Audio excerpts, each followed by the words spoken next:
Assalamualaikum students, welcome to Kubra's concept classes. Today we start class first year physics chapter 1 which is measurement.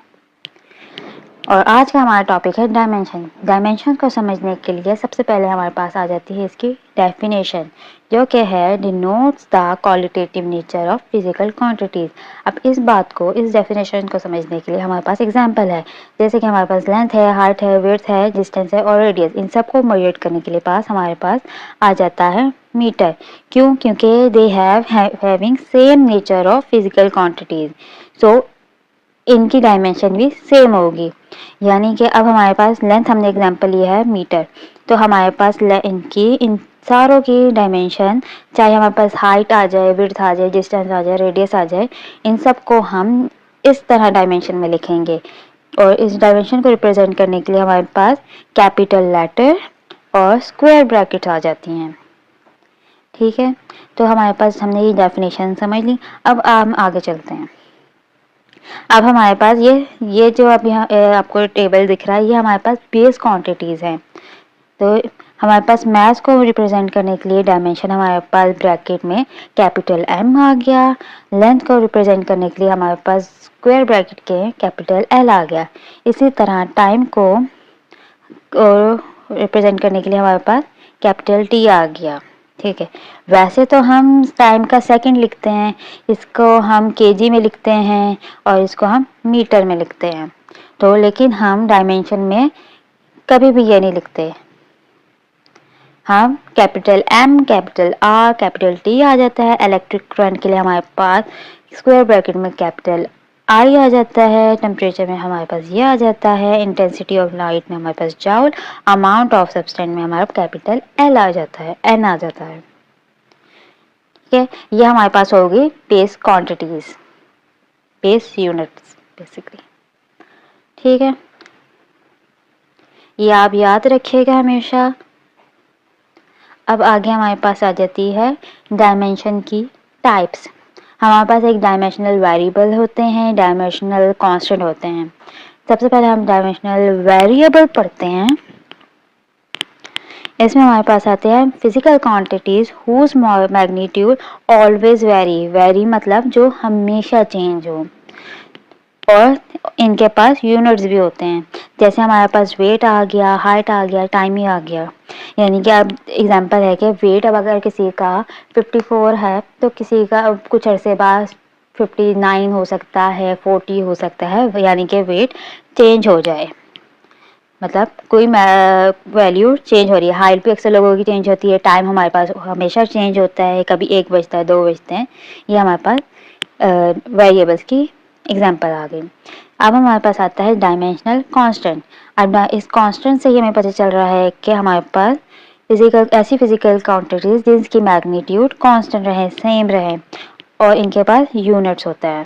ठीक है, अब इसकी example आ जाती है speed of light. Speed of light की हमें एक ही वैल्यू है, जो है 3 मल्टीप्लाई 10⁸ मीटर पर सेकेंड। अगर कोई आपसे कहे स्पीड ऑफ लाइट चेंज होता है, नहीं, दे हैव कांस्टेंट वैल्यू जो सेम रहे। ठीक है, इन दोनों में ये डिफरेंस आ गया है कि वेरिएबल्स जो होते हैं वो वेरी करते हैं, जो चेंज हो जाए मैग्नीट्यूड जो उनका होगा वो चेंज होता रहेगा, लेकिन कांस्टेंट का मैग्नीट्यूड हमेशा सेम रहेगा। ठीक है, अब हमारे पास एक है डायमेंशन लेस वेरिएबल, एक डायमेंशन लेस कांस्टेंट। स्टार्ट से यही है कि मैग्नीट्यूड जो होगा वो चेंज होता रहेगा, लेकिन ऊपर हमारे पास है कि दे हैव यूनिट्स, लेकिन इनके पास यूनिट्स नहीं होगा। रेडियस हो जाए या एंगल हो जाए, एंगल का कोई यूनिट नहीं होता। ठीक है, तो डायमेंशन लेस और डायमेंशनल में ये बात है कि डायमेंशनल का यूनिट होता है, लेकिन डायमेंशन लेस वेरिएबल का यूनिट नहीं होता। एग्जांपल हमारे पास आ गई रेडियस और एंगल। ठीक है, अब नेक्स्ट है डायमेंशन लेस कांस्टेंट। वही बात, कांस्टेंट से हमें पता चल रहा है कि मैग्नीट्यूड कांस्टेंट रहेगा, लेकिन जैसे मैंने भी बताया कि डायमेंशनल का हमारे पास यूनिट होगा, चाहे वो वेरिएबल हो, कांस्टेंट हो, लेकिन डायमेंशन लेस वेरिएबल और डायमेंशन लेस कांस्टेंट का कोई यूनिट नहीं होगा। They have no unit. Okay, constant का हमारे पास यही इधर लिखा हुआ है कि सेम मैग्नीट्यूड होगा, यानी ऑलवेज सेम। तो हमारे पास इसकी एग्जांपल आ गई पाई। पाई आ गया, पाई की वैल्यू हमारे पास क्या होती है 3.14। ये एग्जैक्ट वैल्यू है, ये कांस्टेंट वैल्यू है। प्योर नंबर हो गया, प्योर नंबर में हमारे पास आ जाते हैं 1 2 3 4 एंड सो ऑन, ठीक है। और एक्सपोनेंशियल आ गया, एक्सपोनेंशियल की वैल्यू मैंने यहाँ पर लिखे हुए जो है e इक्वल 2.718। ओके, तो ये डिफरेंस याद रखना कि डायमेंशनल चाहे वेरिएबल हो कांस्टेंट हो उनके पास यूनिट होगा, लेकिन डायमेंशन लेस वेरिएबल और कांस्टेंट के पास कोई यूनिट नहीं होगा। नेक्स्ट हमारे पास आ जाती है बेनिफिट्स ऑफ डायमेंशन। अब हमारे पास डायमेंशन की बेनिफिट्स क्या होते हैं, अब हम ये पढ़ते हैं। Using the method of dimension we can check the homogeneity of an equation, और या हम ड्राइव कर सकते हैं पॉसिबल फॉर्मूला और इसका यूनिट, ठीक है। Dimensional analysis make use of fact that dimension can be treated as algebraic quantities, that is, quantities can be added or subtracted only if they have same dimension. वो add और subtract हो सकती हैं कब, जब इनकी डायमेंशन सेम हो। जैसे हाइट और लेंथ की डायमेंशन सेम है तो हम इसको ऐड भी कर सकते हैं और हम इसको सब्ट्रैक्ट भी कर सकते हैं। लेकिन अगर हमारे पास हमारे पास डायमेंशन आएगी मैथ की, एक आ गई हमारे पास लेंथ की, तो हम ना इसको ऐड कर सकते हैं ना हम उसको सब्ट्रैक्ट कर सकते हैं। तो ये बात यहाँ लिखी हुई है। और हमारे पास दूसरी बात आ जाती है the terms of both side of an equation have same dimension. Basically ये बात जो है हमारे पास होमोजेनिटी की आ रही है। होमोजेनिटी ऐसी है कि हमारे पास एक इक्वेशन होगी जिनकी दोनों साइड की इक्वेशन यानी दोनों साइड की डायमेंशन सेम होगी। जैसे यहाँ पर कोई वैल्यू है, यहाँ पर हमारे पास सेम डायमेंशन आनी चाहिए, इसकी भी सेम, दोनों की सेम डायमेंशन होगी तो हम कहेंगे this is homogeneity of an equation. हम होमोजेनिटी ऑफ एन इक्वेशन को डिटेल में पढ़ेंगे, ठीक है। In order to check the correctness of an equation we have to show that both sides of an equation have same dimension। हमने ये दिखाना है कि दोनों साइड की इक्वेशन के पास सेम डायमेंशन है। Otherwise the equation can be considered as physical correct equation. This is called the principle of homogeneity of dimension. यानी कि अगर वो इक्वल ना हो तो हम उसको करेक्ट इक्वेशन नहीं कहेंगे, ठीक है। अब हमारे पास एग्जांपल है, let us check whether the equation this is dimensionally correct. अब ये इक्वेशन हमारे पास फर्स्ट इक्वेशन ऑफ मोशन आ गई, ठीक है।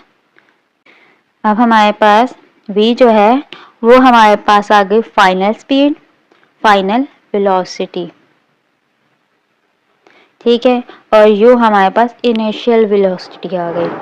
आपको फर्स्ट इक्वेशन मोशन याद होगा, ठीक है। और हमारे पास यहाँ पर आ गया a जो है हमारे पास एक्सेलरेशन है, t जो है टाइम है, ठीक है। सॉरी, अब हमारे पास पहले हमने लेफ्ट हैंड साइड देखा यानी कि हमने वेलोसिटी देखा। v हमारे पास क्या है, v इक्वल होता है डिस्टेंस बाय टाइम। अब डिस्टेंस का हमारे पास क्या है, डिस्टेंस हमारे पास l आ गया डिवाइडेड बाय टाइम। टाइम का हमारे पास क्या है, t आ गया। तो हमारे पास ये आ गई हम इसकी v की वेलोसिटी की डायमेंशन, यानी कि जो हमारे लेफ्ट साइड है उसकी डायमेंशन हमारे पास l बाय t आ गई। फिर अब हमने राइट हैंड साइड लिया तो उसमें हमारे पास u प्लस at है, ठीक है। अब इसको कैसे सॉल्व करना है, u हमारे पास जो है इनिशियल वेलोसिटी है, यानी कि हमने वेलोसिटी निकालनी है। वेलोसिटी अभी हमने निकाली तो हमारे पास आया l बाय t, ठीक है। और अब हमने किया l बाय t, ये लिख दिया। अब हमने एक्सेलरेशन निकालना है। एक्सेलरेशन होती है हमारे पास वेलोसिटी बाय टाइम, और वेलोसिटी हमारे पास क्या है l by T. l by T हमारे पास यहाँ आ जाएगा l बाई टी स्क्वेयर, और यहाँ पर t हमारे पास वो है जो टाइम का है, तो ये वाला t इस t से कैंसिल हो जाएगा, ठीक है, क्योंकि ये पूरा t जो है ये इस वैल्यू के साथ हो रहा है। नीचे जो हमारे पास टी स्क्वायर है, ऊपर हमारे पास एक t है, तो एक टी स्क्वायर से कैंसिल हो जाएगा, तो हमारे पास क्या बचेगा L/T, ठीक है।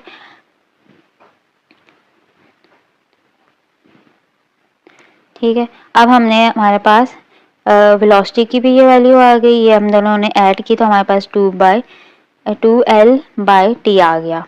अब यहाँ पर हमने कह रहे हैं कि as 2 इज डायमेंशनलेस कांस्टेंट। अभी हमने पीछे पढ़ा है कि डायमेंशनलेस कांस्टेंट हमारे पास प्योर भी होता है। प्योर में मैंने भी बताया प्योर नंबर्स क्या होते हैं 1 2 3, तो हमारे पास ये जो 2 है ये डायमेंशनलेस कांस्टेंट आ गया, सॉरी, ठीक है। फिर हमारे पास आ गया लेफ्ट हैंड साइड हमने लिखा, राइट हैंड साइड लिखा। अब जब हमारे पास डायमेंशनल कांस्टेंट था तो हमने इसको इग्नोर कर दिया, तो अगर देखा जाए तो हमारे पास क्या आ गया, दोनों इक्वल आ गया, L/T आ गया, तो हम कहेंगे कि ये इक्वेशन जो है डायमेंशनली करेक्ट है, ठीक है। अगर ये इक्वल ना आता तो हम कहते हैं ये डायमेंशनली करेक्ट नहीं है, ठीक है।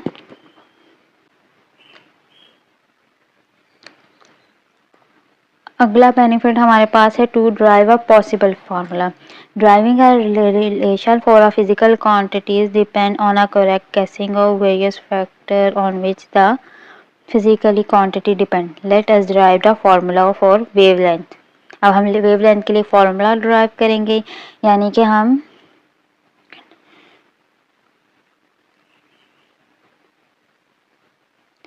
एक वेवलेंथ का फॉर्मूला ड्राइव करेंगे। आगे हमारे पास एग्जांपल है, अब as wavelength of matter wave में depend upon Planck constant. Planck constant में भी आप लोग आगे पढ़ेंगे इंशाल्लाह। तो हमारे पास प्लैंक कांस्टेंट आ गया h, वेलोसिटी हमारे पास v है, मास हमारे पास m है, ठीक है। So the relation for wavelength, wavelength का रिलेशन हमारे पास आ जाता है,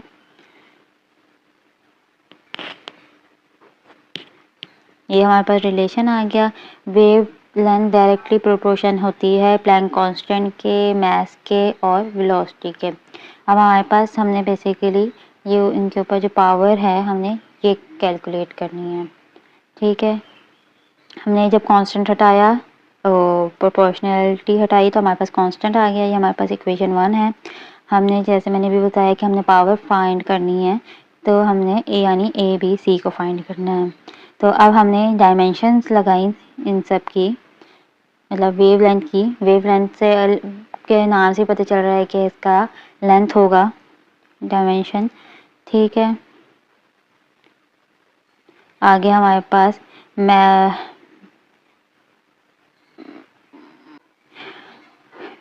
लेंथ आ गई वेवलेंथ की, और यहाँ पर हमारे पास प्लैंक कांस्टेंट यानी h का जो है हमारे पास ये आ गया, metre mass length square t -1, और हमारे पास m हमारे पास b है, पावर लगानी है, और हमारे पास वेलोसिटी हमें पता होता है L/T -1 है। आप यूं करके लिखो या L/T -1 लिखो, एक ही बात होती है, ठीक है। अब हमने क्या करना है, अब यहाँ पर देखा जाए, यहाँ पर हमारे पास m भी 0 है, t भी 0 है, ठीक है। तो हमने ये इस तरह लिख दिया। अब हमने पहले हमने m की पावर को कंपेयर करना है, तो हमने m की पावर किया, इस लेफ्ट हैंड साइड पे हमारे पास 0 है और राइट हैंड साइड पे हमारे पास a + b है, तो होगा a + b = 0। ये हमारे पास इक्वेशन 3 आ गई। फिर हमने l की वैल्यू को करना है, l की वैल्यू हमारे पास लेफ्ट हैंड साइड पे 1 आ गई, ये लेफ्ट हैंड साइड पे आ गई, और राइट हैंड साइड पे हमारे पास 2a, देखो ये अच्छा, यहाँ पर हमने क्या किया, आप लोग कंफ्यूज ना हो जाएं, तो यहाँ पर हमारे पास हमने l की वैल्यू इकट्ठी की, m की वैल्यू इकट्ठी की, तो ये हमारे पास m की वैल्यू हमारे पास क्या आ गया, ये हमारे पास 1 की वैल्यू और b यानी a + b, ये इस तरह आया है, ठीक है। और l हमारे पास यहाँ पर 2a है इधर, और इधर हमारे पास b है, तो ये आ गया 2a + c, सॉरी। तो और यहाँ पर हमारे पास -1 है और यहाँ पर -1 है, तो हम आगे चलते हैं होप्स आपको समझ आ गई हो, कंफ्यूजिंग नहीं है।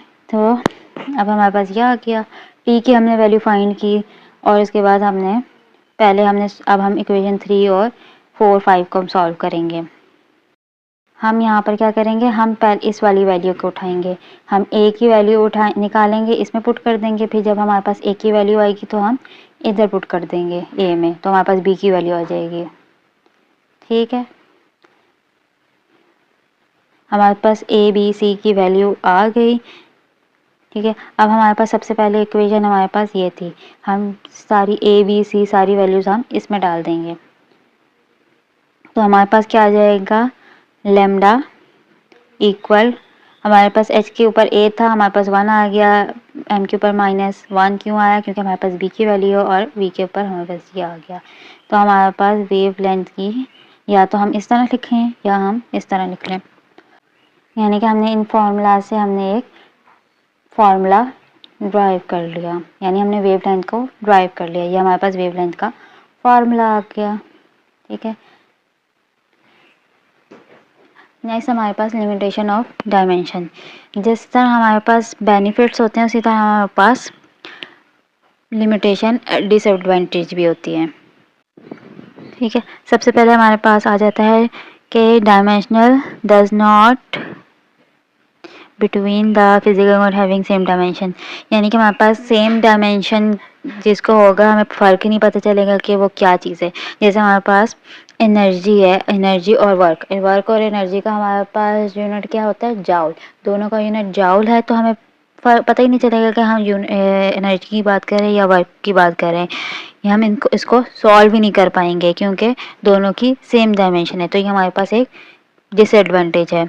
दूसरा हम क्या नाम है, दूसरा हमारे पास आ गया, हम dimensional analysis can not be use to drive a formula containing trigonometric, कोई हम वो ड्राइव ही नहीं कर पाएंगे फार्मूला जिसमें ट्रिग्नोमेट्रिक फंक्शन होगा, एक्सपोनेंशियल फंक्शन होगा। जैसे अब मैं कहूँगी कि लॉग आ गया, लॉग वी, हम वी को तो फाइंड कर लेंगे क्योंकि उसका हमारे पास डायमेंशन है, लेकिन लॉग ट्रिग्नोमेट्री यानी sine theta cos theta example exponential हमारे पास ई आ जाता है, तो इसका हमारे पास कोई डायमेंशन नहीं है, तो हम इसको सॉल्व नहीं कर पाएंगे डायमेंशनली। अब जैसे मैंने पीछे हमने पढ़ा है कि वेवलेंथ की हमने ड्राइव किया फार्मूला, तो अब हम सपोज उसको हम ड्राइव करते हुए मुझे पता ही नहीं चलेगा कि कांस्टेंट वैल्यू क्या है। अब यहाँ पर हमारे पास कांस्टेंट वैल्यू लिखी हुई है, अब मुझे नहीं पता यहाँ पर 2 आएगा या 3 आएगा 5 आएगा, हमें नहीं पता कि यहाँ पर क्या आएगा ड्राइव करते वक्त, तो ये एक हमारा नुकसान होता है इसमें। ठीक है, बाकी ये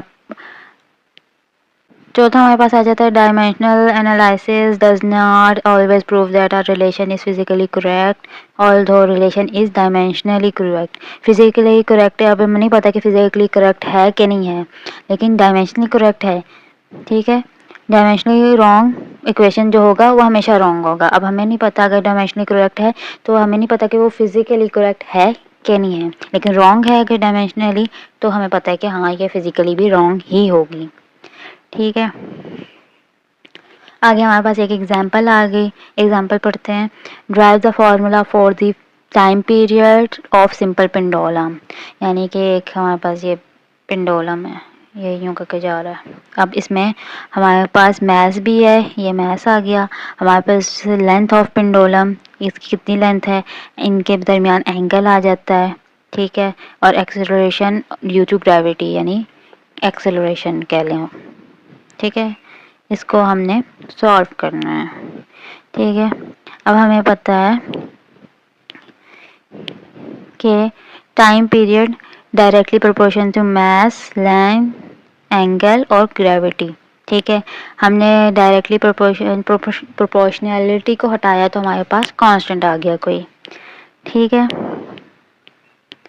अब हमारे पास m के ऊपर a की पावर है, l के ऊपर b है, थीटा के ऊपर c है और ग्रेविटी के ऊपर d है। अब हमने फाइंड करनी है वैल्यू ऑफ पावर, यानी कि a b c d को हमने फाइंड करना है। अब हमने डायमेंशन लगाया, अब हमारे पास यहाँ पर हमारे पास ना m है, m0 है, l0 है, t1 है। ठीक है, अब हमारे पास राइट साइड पे क्या है, राइट साइड पर हमने कांस्टेंट लिखा, m की पावर हमारे पास मैथ हमारे पास m होता है, लेंथ हमारे पास LB है। अब थीटा जो होता है वो होता है, थीटा का जो हमारे पास है L/L, यानी कि L -1, ठीक है। अगर देखा जाए तो L -1 हमारे पास L/L है, जो कि कट गया, तो ये हमारे पास 0 आ जाएगा, तो थीटा को हम नहीं लिखेंगे, ठीक है। और हमारे पास आ गया gravity. Gravity basically acceleration due to gravity, यानी कि हमने बेसिकली एक्सेलरेशन देखनी है। एक्सेलरेशन का फॉर्मूला मैंने अभी पीछे बताया है कि acceleration equal to velocity by time. Velocity हमारे पास L/t-1, ठीक है। तो ये t आ गया, ये t जो है नीचे आ जाएगा, तो हमारे पास L/t2 आ जाएगा, ठीक है। यानी कि L/t-2, तो ये हमारे पास आ गया। ऊपर हमने इन सब की पावर्स लिखी।